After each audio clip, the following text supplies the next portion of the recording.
제가 가진 성경은 신약 성경 107페이지 누가복음 9장 18절에서 26절까지 말씀 봉독해 드립니다.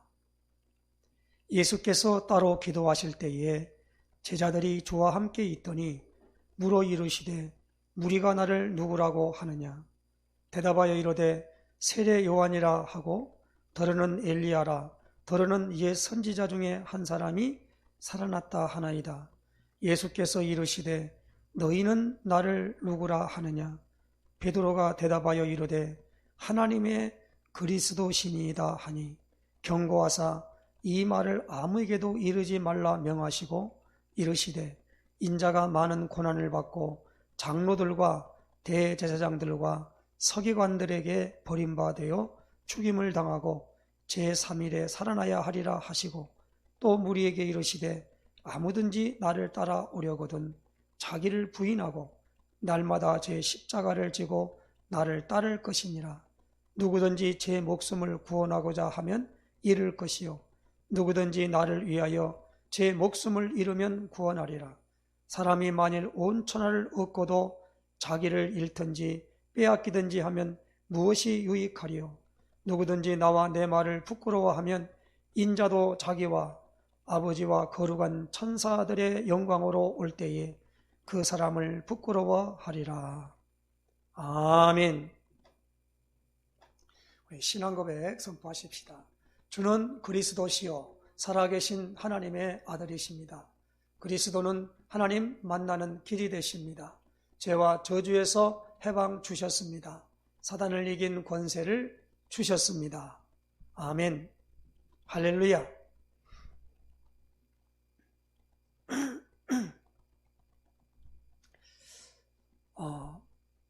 우리 하나님께서 10월 달에 5주를 통하여 집중적으로 메시지를 주신 그 내용이 가장 중요한 내용, 그 중요한 내용을 우리가 포커스를 맞춰서 그것을 이해하고 그것을 누리는 단계에 이르기를 위해서 그리스도라고 하는 단어를 주시고 그리스도는 이름이 아니고 직분이라고 하는 말씀을 계속적으로 드리는 가운데 10월 첫 주에는 마태복음 16장 13절에서 20절 말씀을 통해서 예수님은 그리스도십니다. 이 제목으로 말씀을 받았습니다. 지난주는 마가복음 8장 27절에서 38절을 통해서 주는 그리스도 신이다 라는 제목으로 말씀을 받았습니다. 이번 주는 오늘 우리가 본문을 읽었던 것처럼 누가복음 9장 18절에서 26절까지 말씀을 통해서 오늘 이 베드로가 이렇게 고백을 합니다. 20절 말씀이죠. 예수께서 이르시되 너희는 나를 누구라 하느냐?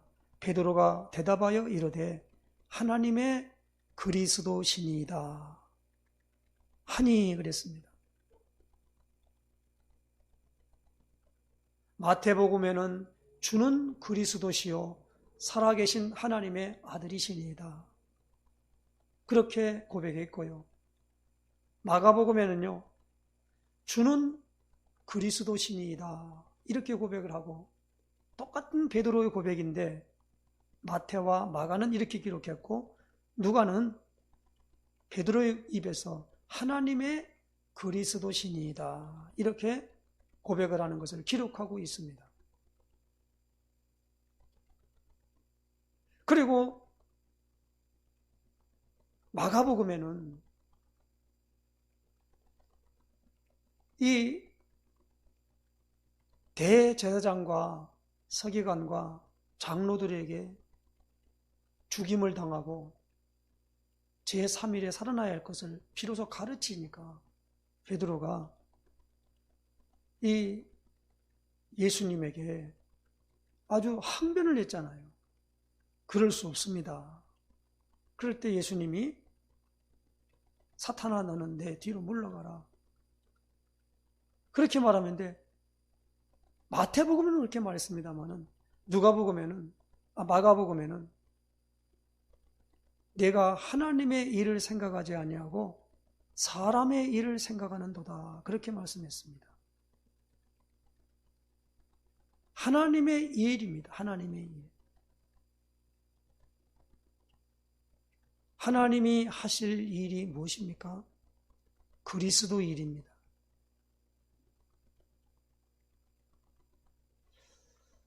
이번 지나간 한 주 동안에 서울에서 오셨던 강도사라고 하시는 여강도사님이 계시는데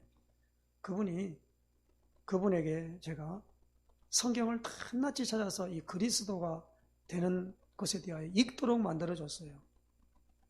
그랬더니 그 강도사가 너무 기뻐하는 거예요.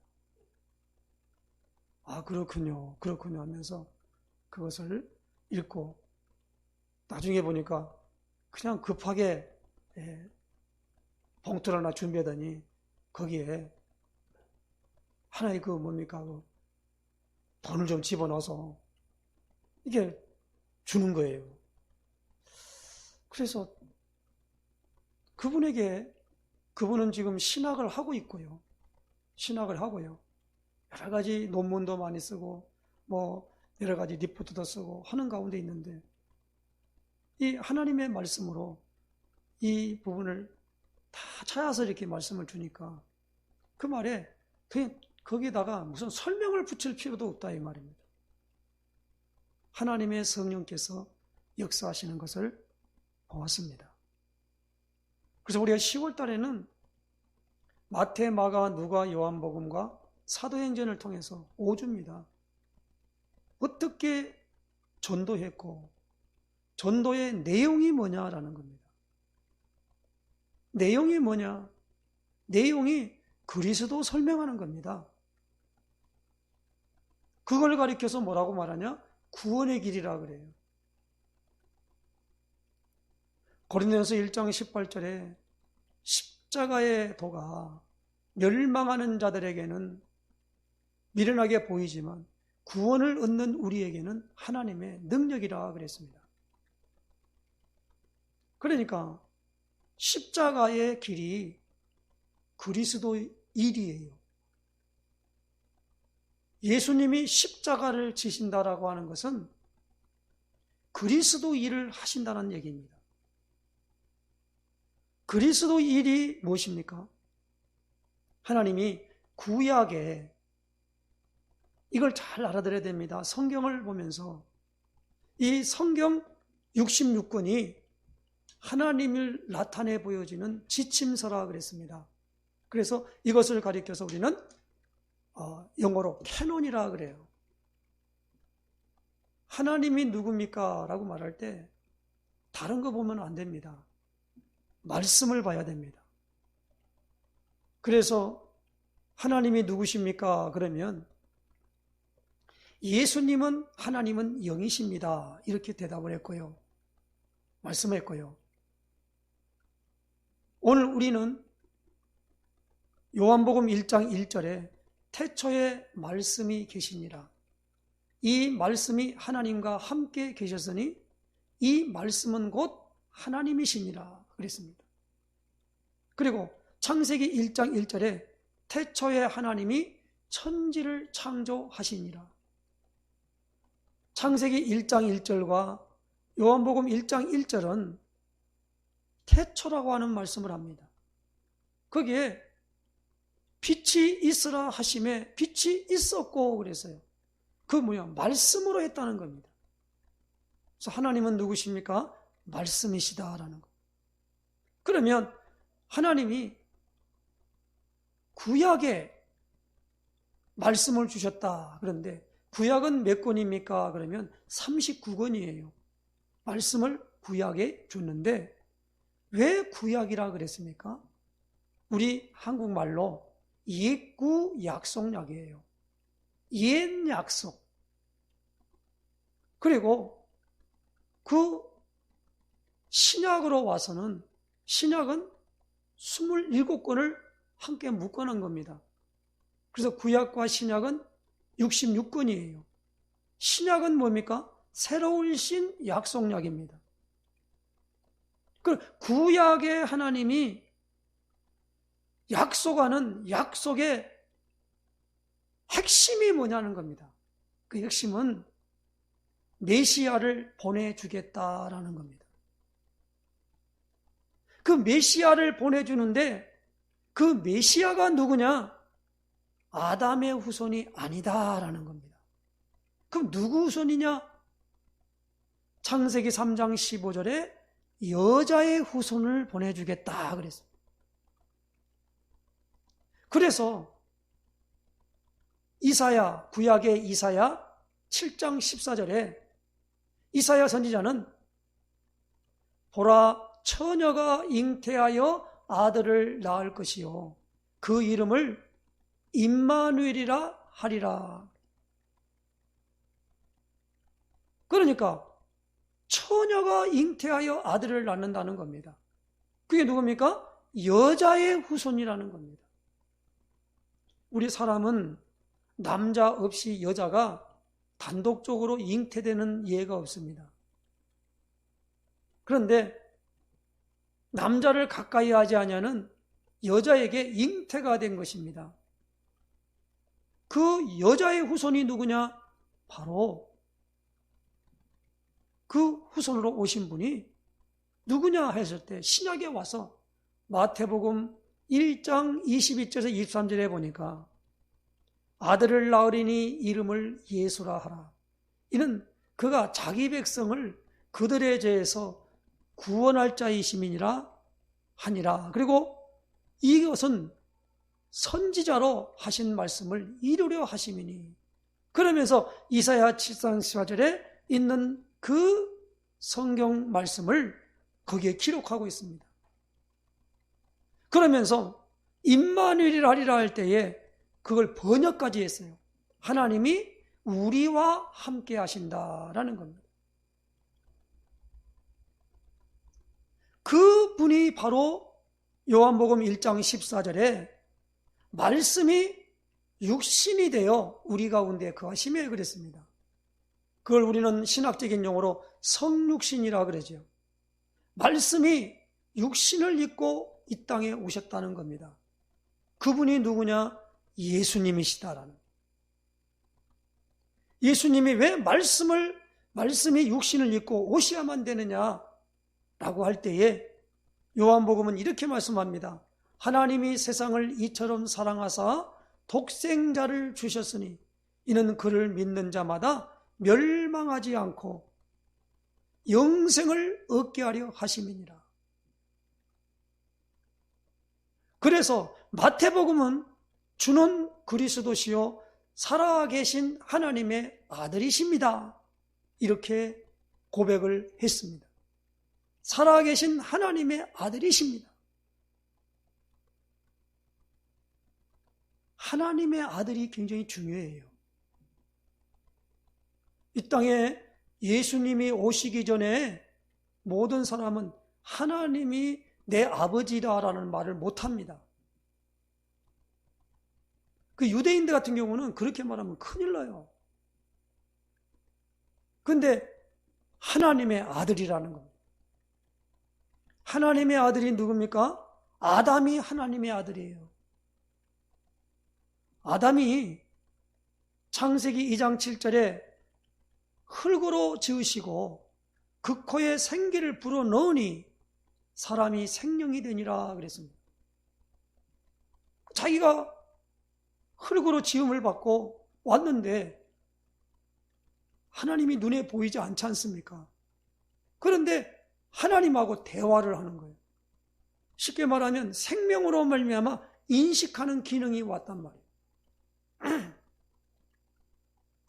동일한 얘기입니다. 하나님이 모든 짐승들과 공중의 새도 흙으로 만들었다고 성경은 기록하고 있습니다. 그런데 사람에게만 하나님이 뭡니까? 교제할 수 있도록 되어지는 가운데 하나님이 우리 사람을 낫다라는 걸 인식하게 되는 겁니다. 구체적으로 하나님과 교제할 수 있단 말이에요. 요즘은 이 교제한다는 모든 부분들을 뭐라고 말합니까? 소통한다 그러죠. 알아듣는 거예요. 이러한 상태로 되어지는 가운데 창세기 3장 15절의 주인공으로 예수님이 왔습니다 라고 하는 것을 기록한 것을 오늘 우리는 신약이라 그러고, 신약에 마태, 마가, 누가, 요한 할 때 그 뒤에 복음을 붙여요. 복음이 무엇입니까?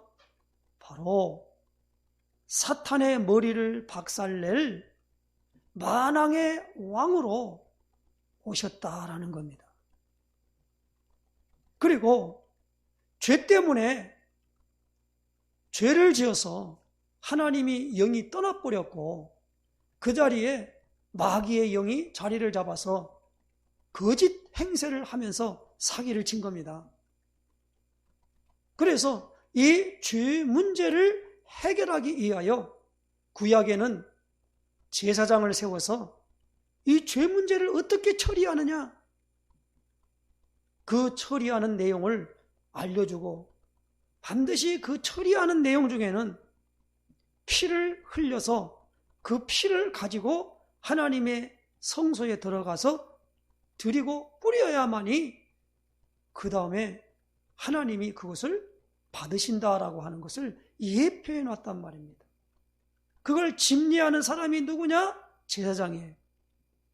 그래서 하나님의 법을 알고 제사를 드려야지, 모르고 드리면 그 제사장도 죽어버렸어요.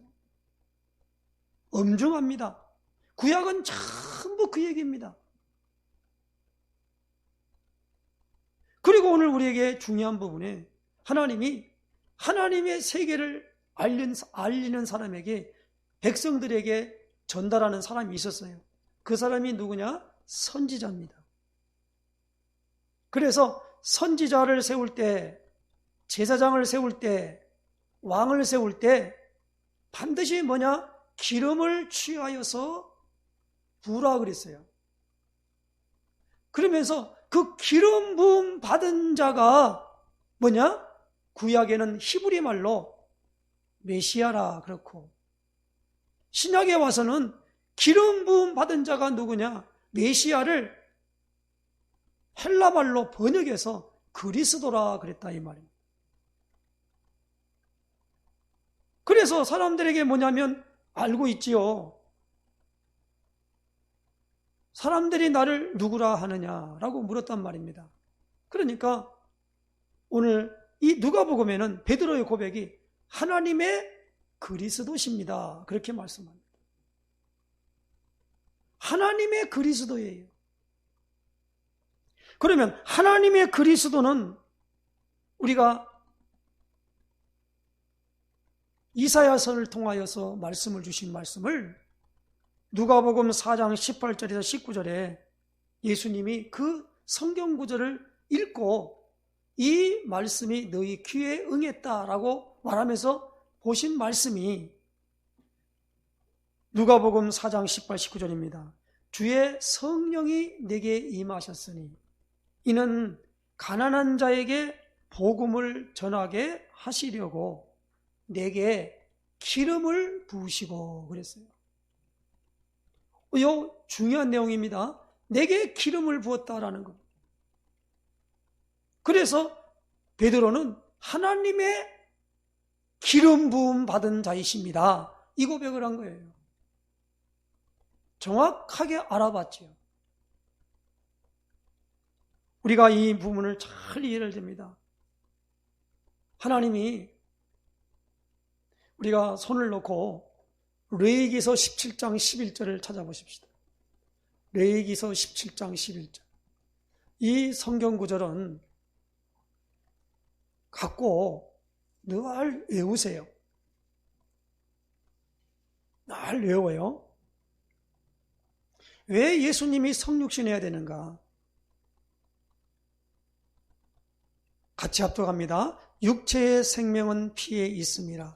내가 이 피를 너희에게 주어 제단에 뿌려 너희의 생명을 위하여 속죄하게 하였나니 생명이 피에 있으므로 피가 죄를 속하느니라. 생명이 무엇입니까?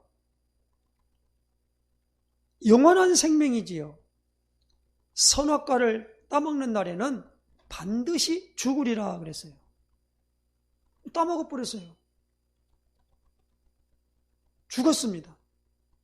그래서 로마서 6장 23절에 보면 죄의 삭은 사망이다 그랬어요.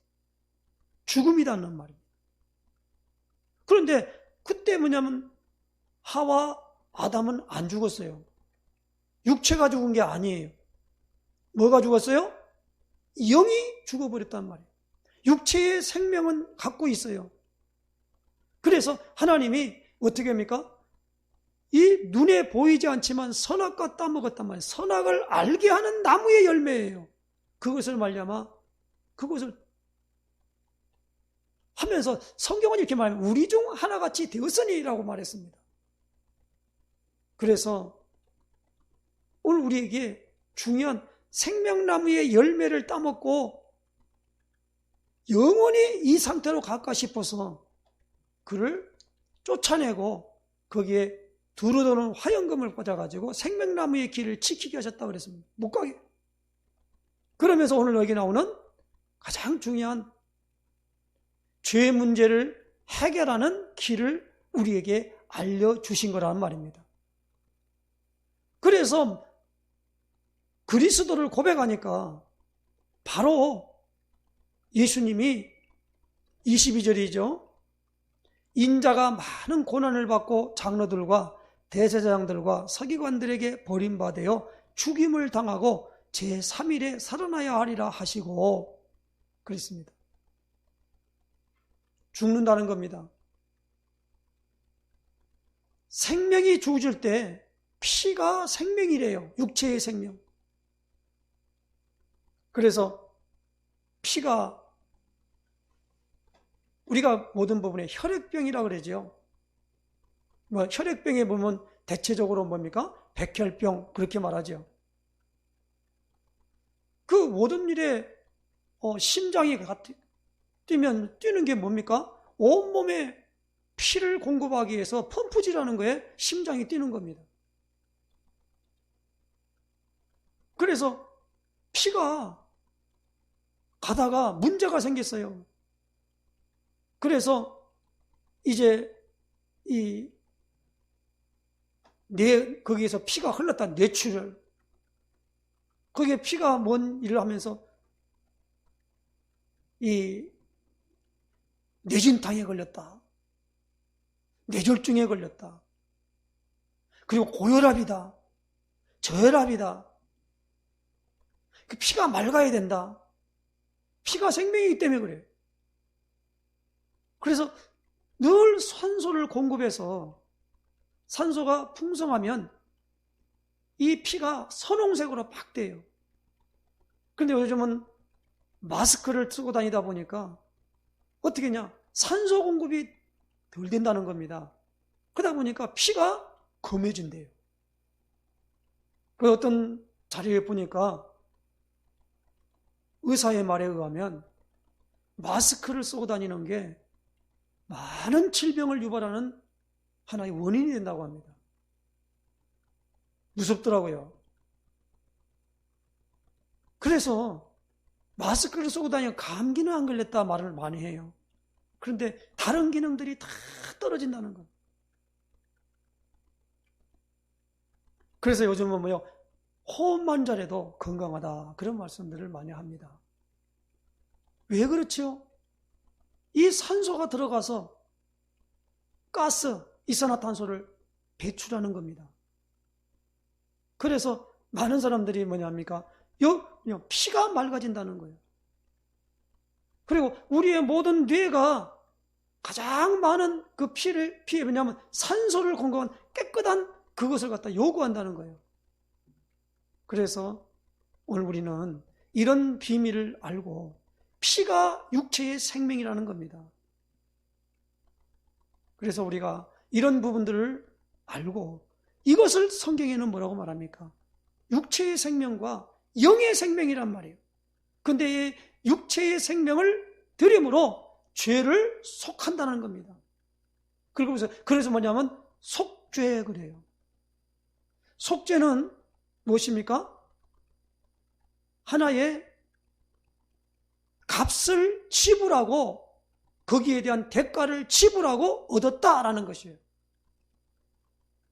그래서 죄 사함이란 말이면 용서가 되었다라는 겁니다. 근데 죄인이 죽으면 무슨 소리야? 마땅히 죽어야지요. 그래서 죄 없는 분이 와서 무엇입니까?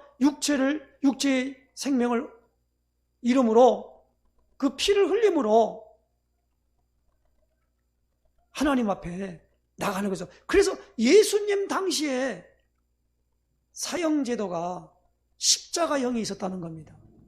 사람을 산채로 해서 피를 다 흘려가지고 죽도록 하는 그 형이 십자가형인데, 뭐 목매달아 죽이는 형도 있고 여러 가지 있지 않습니까? 그런데 그 당시에 십자가형이 있고 그 이후로는 없었다는 겁니다. 이게 하나님의 아들 예수님이 오셔서 모든 인류의 죄를 담당하시고 자기가 구약에 짐승이 죽어서 그 피를 흘린 것처럼 자기가 그것을 담당하여 짐승이 아니라 본인이 직접 흘렸다는 겁니다. 그래서 그 일을 한 사람이 제사장이기 때문에 그 일에 예수님은 뭐요? 대제사장으로 오셨다라는 것. 그래서 히브리서에는 신약성경 히브리서에는 대제사장으로 오신 그 레위기서에 있는 이 죄 문제를 어떻게 해결하는가 그걸 기록한 걸 볼 수 있단 말이에요. 그래서 제사장이라 그래요. 아까도 말했습니다마는 여자의 후손이 오시면은 뱀의 후손의 머리를 상하게 할 것이다 그랬습니다. 그래서 머리를 상하게 한다고 그래서 어떻게 합니까? 권세예요, 권세. 그래서 권세는 예수님이 이 땅에 오셔서, 그렇지만 요즘이 대통령 그렇게 말하지만 옛날에는 왕이었잖아요. 그래서 왕이시다라는 것. 그래서 구약에 선지자, 제사장, 왕에게 기름을 부어 세워서 그 기름 부음 받은 자라는 뜻이 메시아다 그렇게 말한데, 그 세 가지를 확실하게 완벽하게 하는 것을 알아본 사람 통해서 뭡니까? 죄는 해결되어지고 사단의 머리는 박살났고, 그리고 하나님의 성령이 우리 안에 들어오시는 것으로 말미암아 하나님이 누군가를 알게 된다는 겁니다. 그래서 예수님은 그리스도십니다. 이렇게 고백할 때 마태복음에는 내가 복이 있다 그렇게 말했습니다. 마가복음에는 하나님의 일을 생각지 않고 사람 일을 생각하는도다 그랬습니다. 그리고 오늘 누가복음에는 하나님의 그리스도십니다 그랬습니다. 그리스도신이다. 이걸 통해서 무엇입니까? 하나님께서 그 모든 것을 말미암아 우리 인류를 구원하기 위한 구원자로 오셨군요 라고 하는 걸 고백하게 되는 것이다라는 것. 그 고백을 한 사람이 동일하게 베드로가 했다 그렇게 말합니다. 그러므로 이 고백이 내 고백이 되어지는 사람을 가리켜서 복음을 가졌다 그렇게 말합니다. 많은 사람들이 묻습니다. 예수님을 믿습니까? 그러면 믿는다고 해요. 그런데 어떻게 믿습니까? 라고 물으면 대답을 못해요. 근데 성경은 이렇게 되어 있습니다. 베드로 고백처럼 주는 그랬습니다. 주는 오늘 여기 보니까 마가복음도 마태복음도 주라고 말하지만 누가는 주라고 말씀하지 않고 뭐라고 말합니까? 하나님의 그리스도시니이다. 이게 정답이에요. 거기다가 주라고 붙이니까 주님은 영어로는 you, 당신은 그런 말인데 하나님의 그리스도십니다. 하나님의 기름 부음 받고 오신 분입니다. 이 고백이거든요. 그러므로 우리는 예수님이 그리스도십니다 라고 하는 것을 내 삶의 모든 영역에 적용을 시켜야 됩니다. 그러면 하나님이 하시는 일이 내 안에서 이루어지는 것을 체험하게 됩니다. 그게 전부 다입니다. 그걸 설명하는 겁니다. 성경의 가장 핵심이 뭡니까? 예수님을 그리스도로 믿습니다. 예수님이 그리스도입니다. 그래서 사도행전 5장 42절에 저희가 날마다 성전에 있든지 집에 있든지 예수는 그리스도라 가르치기와 전도하기를 그치지 아니하니라 그랬습니다. 예수는 그리스도라. 사도행전 10장 3절에 보니까 뜻을 풀어 모든 걸 말하면 내가 말한 이 예수가 곧 그리스도라 그랬어요.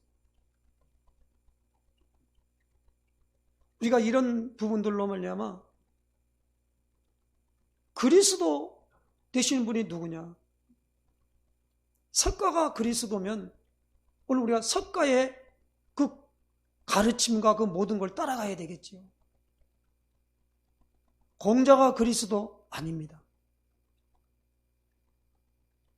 그래서 신앙생활에 가장 중요한 것이 무엇입니까? 신앙생활이 뭐예요? 하나님이 하신 일을 믿는 것이 신앙생활이에요. 꼭 기억하시기 바랍니다. 많은 말 많이 하면 안 돼요. 왜 안 되냐? 자꾸 우리는 윤리나 도덕이나 선행이나 그리고 뭐냐면 우리의 노력 방법을 자꾸 얘기해요. 그래서 그 앞에다 열심히 믿으라 그래요. 신앙생활 열심히 믿으면 안 됩니다. 믿으면은 열심이라는 필요가 없어요. 믿으면 믿어지면 되는 거예요. 믿으라고 강요해도 안 돼요. 믿음이라고 하는 것이 강요된다고 믿어지면 얼마나 좋겠어요. 그게 아니거든요. 그런데 한번 생각해 보십시다. 하나님의 약속을 처음에는 믿어지지 않아요. 모르겠어요. 어떻게 처녀가 잉태의 아들을 낳았다 그러면 그거 어떻게 믿겠습니까? 도저히 내 이성적으로, 의학적으로, 과학적으로 그걸 믿는다는 사람이 좀 이상한 사람이지요. 모든 세상에는 원리가 있잖아요. 어느 날 보니까 한 번도 변한 게 하나 없는 게 법칙이라네요. 그래서 뉴턴이 어느 날 벤치에 앉아 있는데 앞에 사과가 이렇게 딱 떨어지는 걸 봤다는 거예요. 아니, 지구가 둥글면은 밖으로 도망가 버려야 되는데 왜 여기 밑으로 떨어지냐 이거예요. 밑에 떨어지는데 여기에 뭐 끌어당기는 뭐가 힘이 있지 않겠냐. 다 하면 날아가는 건 없는데 다 떨어지더라는 거예요. 그래서 그걸 만유인력의 법칙 그렇게 말합니다. 그걸 발견한 거예요. 그러니까 이게 아니면 법칙이 아니에요. 그래서 어떤 사람은 사람이 어떻게 만드냐 진화론 그래. 그건 법칙이 아닙니다. 이거 창조론이야. 누가 봤어? 이러면 창조론 나온단 말이에요. 하나님이 오늘 우리에게 주시는 모든 원리가 있는 겁니다. 원리. 믿음도 우리가 믿음이 내가 믿어야지 해서 믿어지는 게 아니라 믿음도 선물이래요. 그래서 에베소서 2장 9절에 이렇게 말씀합니다. 8절 9절에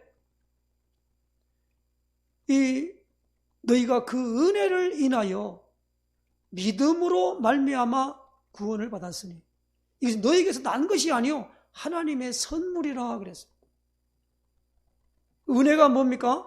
죄 없는 분이 죄를 다 담당하고 마치 제사장이 제물을 하기 위해서 제물을 죽여서 피를 가지고 들어간 것처럼 그 짐승같이 죽임을 당하고 그 피를 흘림으로 하나님 앞에 나아가는 길을 열었다 이 말이에요. 죽었어요. 하나님이 그걸 의롭다 하여 3일 만에 다시 살아나셨어요. 하나님이 살린 겁니다. 생명의 주인인 하나님이 살렸단 말입니다. 흙을 만들고 그 코에 생기가 생명이 됐다 이 말입니다. 우리 사람은 마네킹이 아니잖아요. 생명이 있다 이 말입니다. 생명은 인식하고 기능하는 것이 살아있는 겁니다. 오늘 이 부분이 하나님이 오늘 죄 문제가 해결되어지면 하나님이 우리 안에 들어오신다는 겁니다. 그래서 성령 받았다고 하니까 아니 그 어디서 났느냐 하니까 베드로가 사도행전 2장 38절에 이렇게 말합니다. 너희가 회개하여 각각 예수 그리스도 이름으로 세례를 받고 죄사함을 받으라. 그리하면 성령의 선물을 받으리니 그랬어요. 하나님은 말씀인과 동시에 영이신과 동시에 하나님의 영을 성령이라 그래요. 성령이 우리 안에 내주하셔야만이 하나님의 자녀가 됩니다.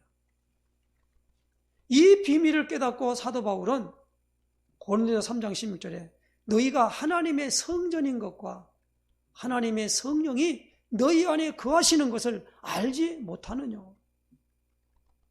성전이란 말이에요.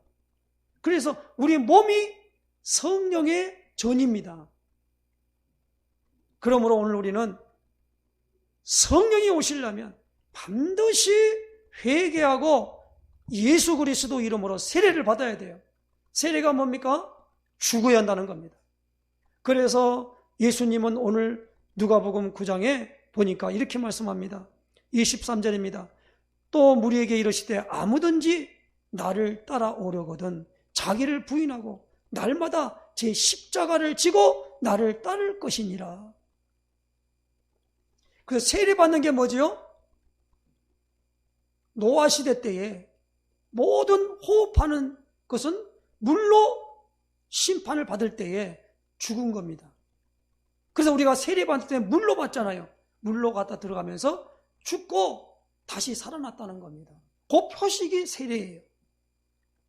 예수님은 이 땅에 구약에는 막 제사를 드리고 막 했지만 신약에 딱 두 가지예요. 하나는 뭐야? 세례와 성찬입니다. 이거밖에 없습니다. 예배 때에 오직 뭐요? 세례와 성찬만 되는 거예요. 다른 법칙이 있는 게 아니에요. 율법을 지켜야만 됩니다. 그런 게 심지어 갈라디아서에는 해와 달과 절기를 지키는데 내가 내게 전한 복음이 헛될까 두렵다는 겁니다. 막 너무나 절기를 막 이스라엘 백성들은 얼마나 많은 절기를 지킨지 몰라요. 유월절, 오순절, 수장절 막 지킨단 말이에요. 왜냐하면 하나님이 이렇게 구약에 지키라고 했으니 지킨다는 겁니다. 그런데 이 유월절, 오순절, 수장절에 주인공이 누굽니까? 예수님이 와서 다 해버렸는데 그 믿기만 하면 되는데 그 행위를 하려고 한다 이 말입니다. 그러나 우리가 하는 행위로서 잘 보시기 바랍니다. 다른 건 다 내가 임의로 먹되 선악을 알게 하는 나무의 열매는 먹지 말라 그랬어요. 이걸 행위 언약을 줬단 말이에요. 오늘 우리에게 뭐냐면 신앙생활하는 이 행위가 뭡니까? 세례와 성찬입니다. 성찬 아시지요? 성찬은 떡을 딱 떼어 주면서 이 내 살이다 그랬어요. 이건 그다음에 이 땅에 있는 걸 포도주를 붉으니까 이건 내게 흘린 피다 그러면서 그러니까 포도주와 그 떡을 가지고 어떻게 했습니까? 성찬식을 한 거예요. 그러니까 그걸 안 받아 먹으면 너 나하고 상관없어. 그 내용이 요한복음 6장에 자세하게 나와 있습니다. 그래서 날마다 오늘 우리는 뭐요? 십자가를 지고 내가 죽어지고 내가 죽어져야 돼요. 그런데 우리에게 뭐가 입니까? 저 사람은 혈기가 왕성하다 그럽니다. 혈기. 다시 말하면 이 땅에 있는 것이 막 너무 강한 거예요. 그 혈기가면. 어떤 목사님은 아무래도 잘 자는데 혈기를 다스릴 수 없더라는 거예요. 그래서 날마다 이 죄에 짓눌려 살다가 자기 마음대로 자기 본성이 그런 걸 어떻게 합니까? 근데 오늘 여기에 대한 부분을 우리가 가지면서 늘 그리스도를 생각하고 그리스도를 말하고 그리스도를 증거하는 그게 가정 그리고 가문 그리고 있는 모든 우리의 모임 속에서 이 부분에 대한 방향 맞추고 나가는 것이 오늘 우리에게 신앙생활입니다. 그리고 전도도 이것만 말해야 돼요. 다른 말 많이 하면 그렇습니다. 어떤 분이 말하면서 복음을 전했는데 교회당에다가 이 복음을 잡고 어떻게 양육이 됐는데 어디 가냐니까 가까운 교회에 나가세요. 그랬다. 가까운 교회인데 그 교회가 순수한 복음을 전하는 교회로 갔으면 좋겠는데 그렇지 못하고 저 하나님의 교회 그 다음에 뭐 제7일 안식교회 그리고 신천지 막 이런 사람들 다 그 교회라는 걸 표방하고 나오거든요. 거기 가면 어떻게 하겠습니까? 그래서 오늘 우리가 이 하나님의 그리스도신이다. 그리스도가 하는 일, 선지자의 일, 제사장의 일, 왕의 일 이것을 예수님이 완벽하게 하셨다는 겁니다. 그러므로 예수님을 어떻게 믿습니까? 그리스도로 믿어라. 예수님을 내 마음속에 주인으로 영접하는 거예요. 그래서 늘 영접하는 기도로 시작을 해야 됩니다. 내 안에 계신 예수님. 그러면 예수님 그런데 그때는 예수님의 이름을 바꿔서 주님 그래요. 주인이니까. 그리고 예수님은 하나님이시단 말입니다. 그렇기 때문에 우리 안에서 하나님 떠나서 죄를 지으면 저주, 재앙, 고통이 온 것처럼 그 고통이 거기서 해방돼 버려요.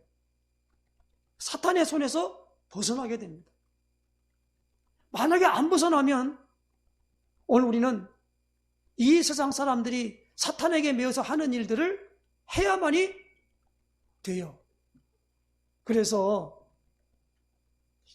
결혼을 할 때도 반드시 궁합 봐야 돼요. 이사를 갈래도 발진 날짜 봐야 돼요. 방향 봐야 돼요. 이름을 지어도 함부로 지으면 안 돼요. 그 다음에 죽어서 묘자리를 하나 쓰는 것도 함부로 쓰면 안 돼요. 그리고 누구를 만나더라도 그 만남에 대한 부적을 붙이거나 아니면 가서 강물 보고 빌고 산 보고 빌고 그리고 바다에 가고 뭐 용왕신을 갖다 놓고 빌고 하는 부분들로 할 수밖에 없어요. 그러한 모든 사람들은 얼마나 비참합니까? 자기 마음대로 못 살아요. 제일 불쌍한 사람이 누굽니까? 무당들입니다.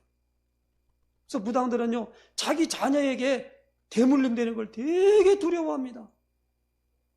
그러나 그들도 말합니다. 어쩔 수 없지 않느냐. 오늘 거기서 완벽하게 벗어나는 일이 뭡니까?